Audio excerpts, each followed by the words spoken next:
Olá, estamos de volta com mais um Empower Connection. Hoje, sexta-feira, 19 de junho de 2020, eu, Luiz Pedroso, falando de Porto Alegre. Bom dia, Vera Galante, falando de Brasília. Bom dia, Luiz. E bom dia, Rogério. Eu já me adiantei. E bom dia, Rogério Schmidt, falando de São Paulo. Bom dia, pessoal. Uma semana interessante aí para fazer o balanço. Bem interessante. Aí eu já deixo assim, a primeira pergunta barra rodada de comentários. Governo Bolsonaro na defensiva? Momento de fragilidade do governo ou ainda não? Vamos começar. Acontece o seguinte: o governo do presidente Bolsonaro, a cada crise, o comentário geral é que ele está fragilizado, está muito, é uma crise incontornável, tudo mais, mas ele consegue se sair razoavelmente bem das crises. Em parte por motivos que eu já comentei aqui também, que eu creio que ele consegue dominar a narrativa das crises. Ele consegue virar de maneira que ele conta a história. Dessa vez, pela primeira vez, nós vimos um presidente calado.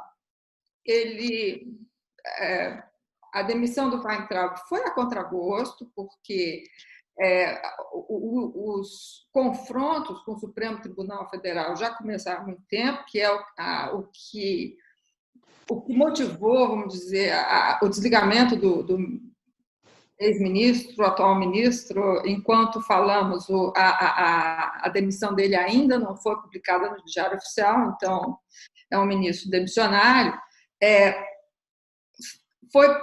O motivo foi apaziguar o Supremo Tribunal Federal, só que demorou muito para apaziguar.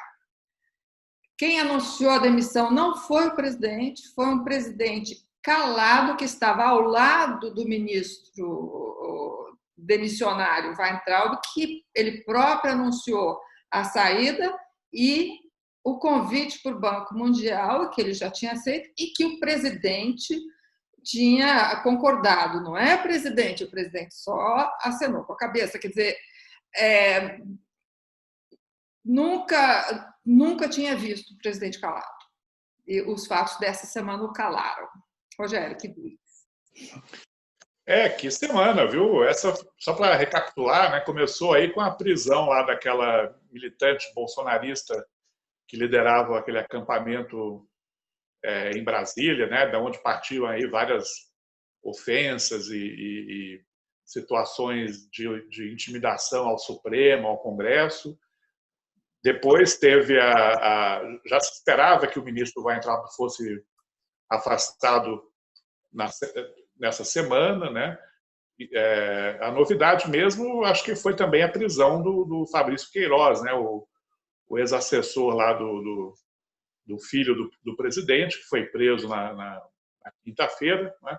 Então, juntando tudo isso aí, colocando num caldeirão, misturando, né? Eu acho que foi uma semana aí onde o governo ficou mais nas cordas, né? Para usar a metáfora do boxe, né? E agora se espera o possível impacto aí de tudo isso que aconteceu, especialmente a prisão do Queiroz, né?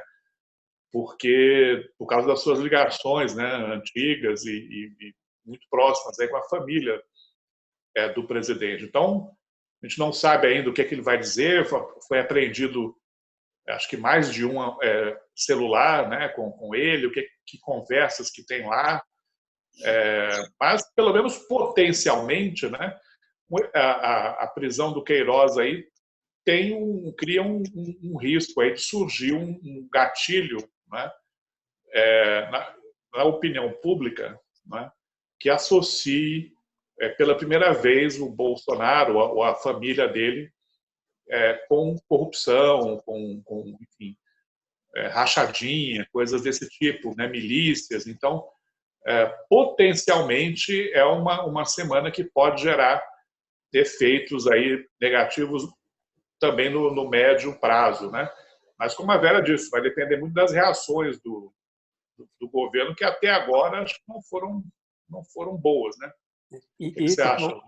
Esse baque ao longo da semana no governo Bolsonaro também tem um pouco de resultado da característica que o governo Bolsonaro, e que até o candidato Bolsonaro apresentava, sempre misturando família com política, os amigos com política, questões pessoais com política, e com a narrativa de que era anticorrupção, era um candidato e um presidente idôneo, comprometido com a verdade, tudo. Agora, quando um amigo da família é preso, você traz também o ônus desse tipo de política de aproximação com amigos enfim, familiares. Então, embora não tenha uma ligação direta, faz parte dessa construção que vem sendo feita desde 2018 e que nós já vimos recentemente com a tentativa de nomeação para a Polícia Federal de um amigo da família, que foi constrangida pelo judiciário, que é uma característica também observada ao longo da semana, né? A gente vê o judiciário sendo o ente constrangedor, a instituição que mais constrange o executivo. E aí a gente pode falar do STE e o papel em relação à chapa Bolsonaro-Mourão avançando, o inquérito das fake news do Supremo, e agora a atuação do Ministério Público, da Procuradoria-Geral da União também, da República, né? E os estados assumindo um papel relevante também no judiciário. Os judiciários estaduais tendo interferência na atuação da política. Um outro fato que não ficou muito destacado, Rogério e Vera, e que eu anotei aqui para falar, é uma carta publicada por ex-ministros do meio ambiente. E isso tem um papel ou uma simbologia muito interessante. Eles constrangem e falam da relação e a importância da sustentabilidade com a democracia e como isso é relevante para o futuro de todos os povos. Mas deixa, não de forma tão direta, mas embora esteja em algum momento escrito, exposta uma característica do atual governo Bolsonaro e da nossa realidade, que é questões de meio ambiente estão cada vez mais sendo afastadas do Ministério do Meio Ambiente. E a gente vê a questão da Amazônia indo parar nas mãos do vice-presidente Mourão. E a diplomacia ou a política externa perdendo protagonismo no Itamaraty e indo parar nas mãos também de estados e municípios, que assumiram na questão da pandemia um papel relevante e agora também em questões de política externa com diversas conversas com organismos internacionais, instituições internacionais e até outros países para tentar manter questões tanto econômicas, e a gente vê o desmatamento da Amazônia crescendo em 2019, a gente vê algumas subindo o tom na União Europeia, por exemplo, e os estados tendo que falar, não, gente, calma, peraí, o governo federal é uma coisa, o governo estadual é outra, e isso a Amazônia toma um papel relevante também. Vale lembrar, né, que o ministro do Meio Ambiente, né, também volta e meia aí aparece alguma notícia aí, acho que é um posto, né, na burocracia do governo para ficar atento, porque ele também está muito ligado à ala ideológica, né, com o Ministério das Relações Exteriores. Então, até agora, como eu disse até na semana passada, quer dizer, nesse momento o governo tem 3 ministérios aí para oferecer para possíveis aliados, né? Se não no curto prazo, pelo menos depois que o país retomar uma certa normalidade, né? Que é a saúde, que está com interino, a educação, tudo indica também que vai ser o lugar do vai ficar um ministro interino aí, algum funcionário do ministério, secretário, etc. E o Ministério da Segurança Pública, que poderá ser recriado, né? Então, são cartas aí que o governo pode usar no futuro para se preservar, né? Até no eventual agravamento da crise, não é, Vera?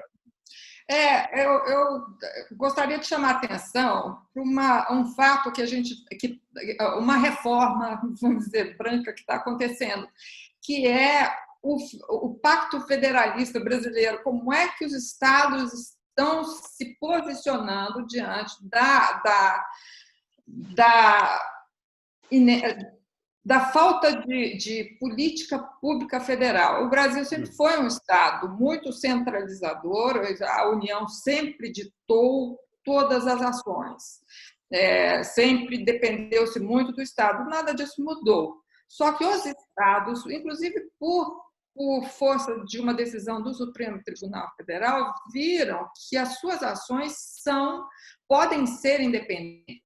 Então, assim, na época da pandemia, quando os estados decidiram pelo lockdown parcial, total, cada um, o presidente quis, por decreto, revogar essas decisões dos estados e os Supremos que não, que as decisões dos estados, elas variam só, o presidente não teria poder para revogá-las. Então, isso deu aos estados alguma força em outras áreas também. E a gente está vendo as asas começarem a abrir, eles começarem a voar. O que é bom, porque essa tensão entre Estado e poder central chega a uma acomodação daqui a pouco, né? Então, o que os estados sempre aceitaram, agora eles estão impondo suas regras também. Não é ruim. Outra coisa que você falou, Rogério, que eu gostaria de comentar muito rapidamente, é sobre a interinidade de ministros, né? O general Pazuello, que agora é um general da ativa no governo, que causa certo constrangimento, ele é ministro da Saúde, sem ter afinidade com saúde, quer dizer, formação na área. Muito provavelmente o ministro interino da Educação seja Antônio Paulo Vogel, que é o secretário executivo do Ministério, vai ser interino até não ser mais, ninguém sabe quando, não existe nome forte para assumir, inclusive o Nadalim, que é o secretário de Educação Básica, se não me engano, do Ministério da Educação, não tem mais a força que tinha ontem.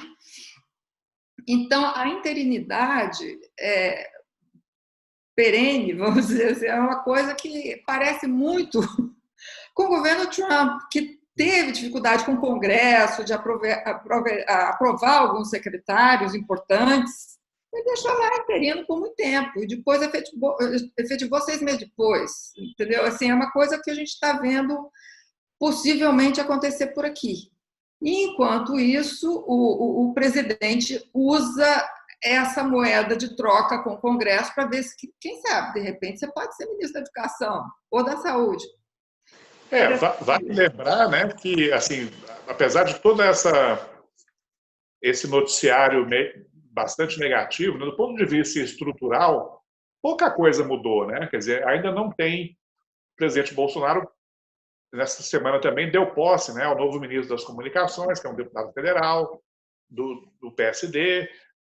Então, ele meio que está tentando se blindar no Congresso, né? Você tem também, ainda não tem nenhuma pesquisa que mostre queda da popularidade do governo, né? Está longe do ideal, né? Mas está sob controle, não há uma tendência clara de declínio, tem uma tendência clara de aumento da rejeição, mas tem um eleitorado cativo ali. Agora, hoje eu estava me dando conta do seguinte, essa semana agora que vem, começa a ser paga a última parcela do auxílio emergencial, não é? Então, se ela não for renovada, isso pode ser uma batalha interessante no Congresso nas próximas semanas. O governo vai conseguir renovar esse auxílio, o valor desse auxílio, né? Porque isso é algo que pode afetar a popularidade, né? Especialmente a gente sabendo que o Brasil vai sair da pandemia aí numa situação de recessão econômica muito forte, né? Então, acho que talvez essa seja uma das votações estratégicas aí mais importantes nas próximas semanas. E que volta a testar o poder do Centrão no Congresso e quão importante esse apoio para o governo Bolsonaro se tornou. Vai ser um termômetro de como essas questões dentro do Congresso vão se desenrolar. Também no momento em que houve essa semana um primeiro momento de tensão entre o Alcolumbre e o Maia. Então, a gente também iremos observar na semana seguinte como que essa relação vai se dar. Sobre a semana que vem também, Rogério, algo mais que a gente pode destacar? Além das cenas dos próximos capítulos, né, dessa novela aí do governo Bolsonaro, enfim, ação e reação, eu destacaria 2 temas aí importantes para a semana que vem. O primeiro é a provável votação no Senado do novo marco regulatório do saneamento básico, que já foi aprovado na Câmara, né, acho que no final do ano passado, ficou parado aí por causa da crise do coronavírus, mas que parece que está pautado para ser votado no Senado semana que vem, que é considerado aí como um imã, né, de investimentos para esse setor do saneamento básico, né? Pode ser uma boa notícia. A outra notícia para a semana que vem é o início do processo de adiamento das eleições municipais, né, que são previstas em outubro. O Senado também parece que pode votar na semana que vem já a PEC, né, a mudança na Constituição, para alterar essa data para o dia 15 de novembro. Vera, vou fazer um pinga-fogo contigo, assim, para a gente já encaminhar para o encerramento, que eu acho que vai ser interessante. O governo Dilma começou no Ministério da Educação com o Fernando Haddad. E aí passou para o Luiz Mercadante, que voltou ao fim do mandato da presidente Dilma Rousseff.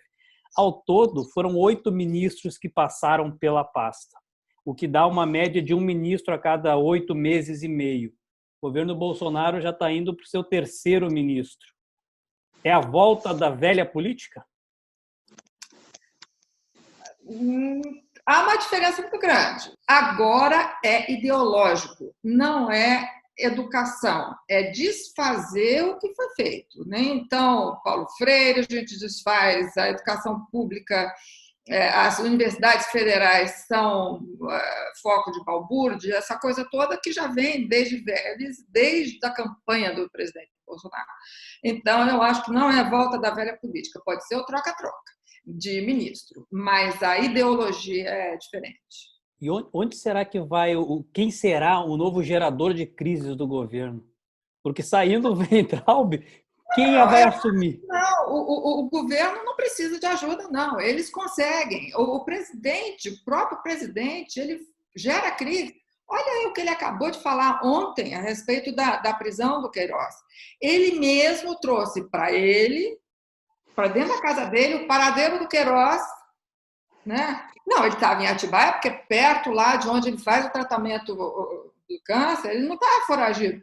Como é que ele sabia disso? Entendeu? Ele mesmo traz. Eu acho que, acrescentando aí, Rogério, vamos ver o que a família Bolsonaro, que é a maior geradora de crise do governo Bolsonaro, o que eles vão falar ou deixar de falar sobre o Queiroz semana que vem. Eu acho que isso aí é bom a gente olhar. Eu fico pensando se começar a vazar conteúdo de mensagens de celular do Queiroz, né? Isso aí pode ser um tópico aí. Um agravante. Para conversar na próxima semana também. Excelente. Luiz, agora pinga fogo, você o que acha da semana que vem? Nós temos aí meio ambiente, que é um problema, nós temos políticas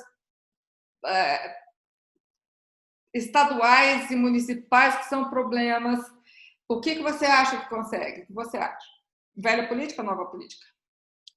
Semana que vem, pegando um pouco do gancho que vocês colocaram, eu acho que a gente vai ter um teste dentro do Congresso das forças de oposição e das forças governistas, e contando com o apoio do Centrão. Acho que o Rogério colocou, as votações do Senado tendem a dar um pouco do ar de como será o ambiente na próxima semana. E já pensando um pouco mais adiante, num horizonte de alguns meses e talvez anos, essa tendência, ou continuar a tendência de ter uma paradiplomacia cada vez mais forte, ou seja, estados e municípios assumindo o papel nas relações exteriores com mais protagonismo, em face a um Itamaraty cada vez mais fragilizado e mal visto no mundo. Isso mesmo. Gente, então, bom final de semana, bom descanso. E semana que vem veremos o que a gente acertou, o que a gente errou.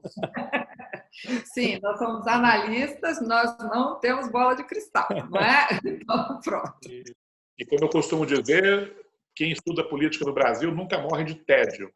Não tem como. Gente, bom final de semana. Tchau, tchau. Tchau.